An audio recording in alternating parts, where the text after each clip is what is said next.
Hey, what's up, everybody? Thanks for joining me here at Reading Comics, where that's exactly what we do. We read comics. Now, we're going to focus mainly on back issues, so that means anything older than a year ago. And today, for our first ever episode, we're going to look at Daredevil Issue number 1 that was released in 1998. Now, this issue was written by Kevin Smith, and the artist was Joe Quesada. And I got to tell you, this thing blew me away. I didn't read a lot of Daredevil growing up, but man, when I saw the cover of this thing, I was like, man, I have to pick that up. And I got to tell you, I was not disappointed.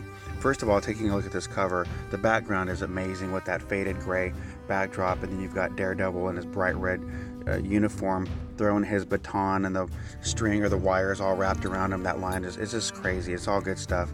So let's dive into this thing. We're going to do the abridged version. We're going to read this comic and then get on to the next in a different episode. But let's check this out real quick.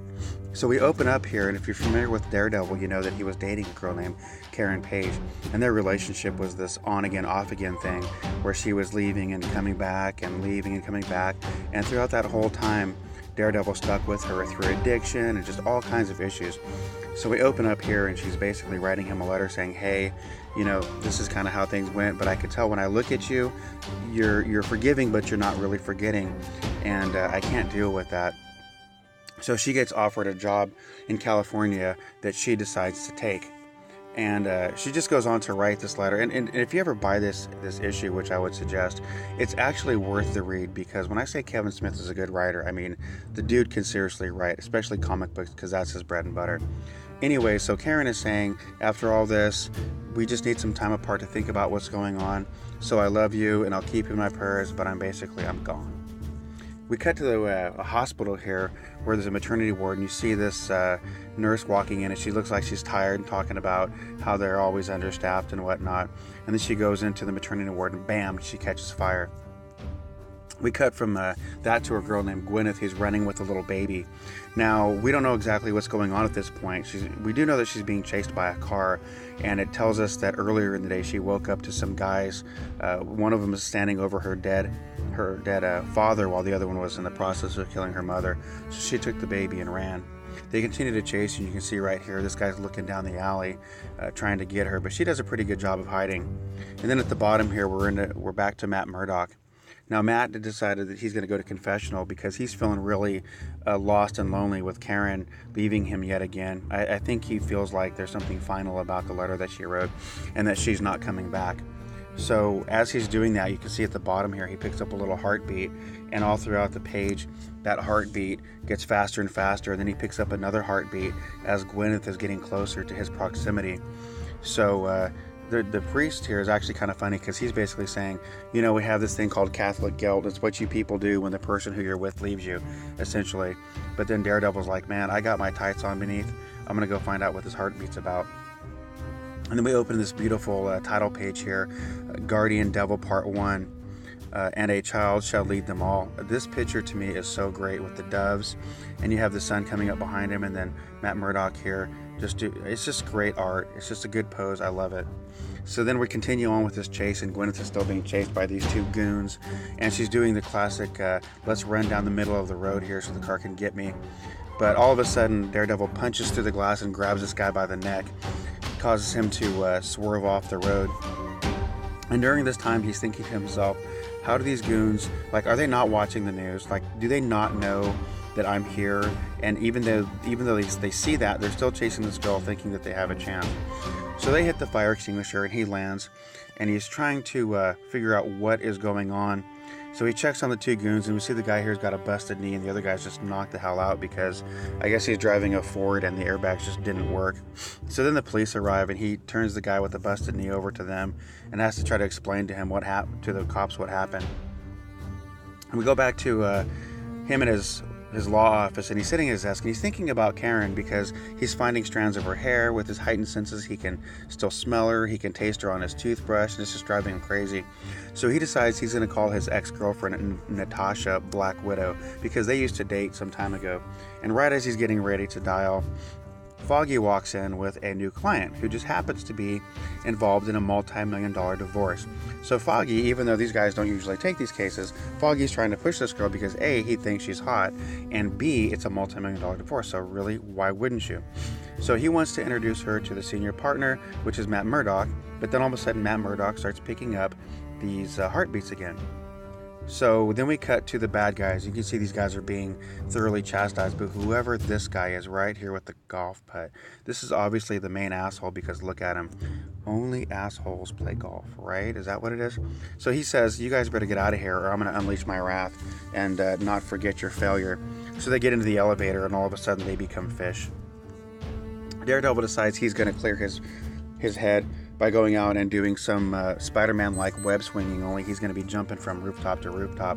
He's kind of trying to clear his head because he still has Karen Page. It's just he's stuck there. And if you come back and read this, it's really, really, it's so, I can't tell you enough. It's so well written by Kevin Smith. The heartache and the hurt and the loss that he feels because she left. But I do like this pose here, this thing right here where it's kind of like a splits in the air upside down. Good job, Daredevil. While he's out there, he hears some girl who's getting beat up by this goon right here. And he says, you show me the disparity of man's magnificence to his actions, eons of involvement, and we're still seeking the darkened corners to sate our lowest impulses. How disappointing it must be for you to see us at our worst. And he's talking to God at that point because he sees this guy trying to beat up on a hooker. So he drops down and decides to break some bones, and that's exactly what he does. Then we go to a meat locker or meat packing area where Gwyneth is still holding her baby. She doesn't really know what to do. And all of a sudden she has this awesome vision here of these angels and the light. And suddenly everything becomes clear for her. Back at the law firm, Foggy is explaining to Matt why they should take this case. And basically what he tells him is, hey, not only is this girl, involved in a multi-million-dollar divorce, but her husband actually had her sterilized, which, of course, you see here, Matt's like, what? What are you talking about? That's crazy. So Foggy's like, yeah, because that's some pretty messed up stuff to do to a girl. And again, once again, in the middle of that, he starts to pick up those heartbeats again. So he runs downstairs and he opens up the doors and who does he see but Gwen is standing there with the baby. And she says, hello, Mr. Murdock. So he reminds himself right here, sometimes I forget to play blind in the office. I got to watch that, which I was thinking that's got to be hard when everything else is so heightened.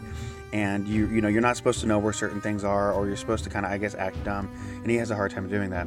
So anyways, he lets her and the baby in.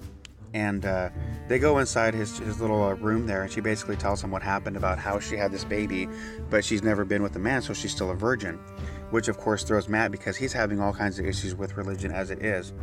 So she tells him that her parents were killed, and she doesn't know what to do, and the whole time Matt's like listening to her heartbeat, her breathing, and all this other stuff, and he realizes that she is telling the truth because her heartbeat hasn't increased at all.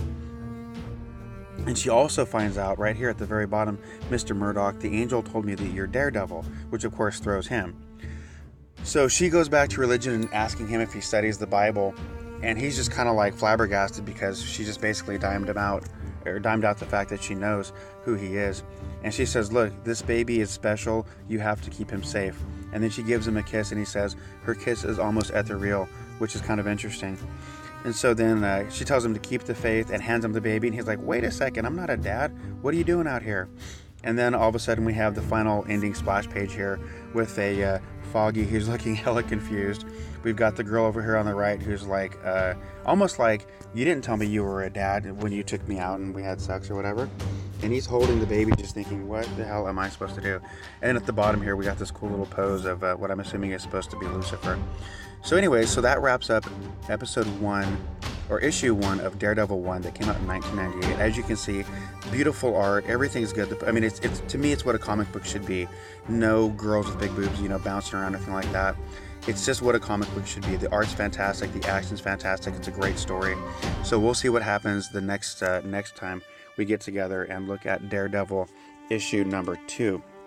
Some quick side notes.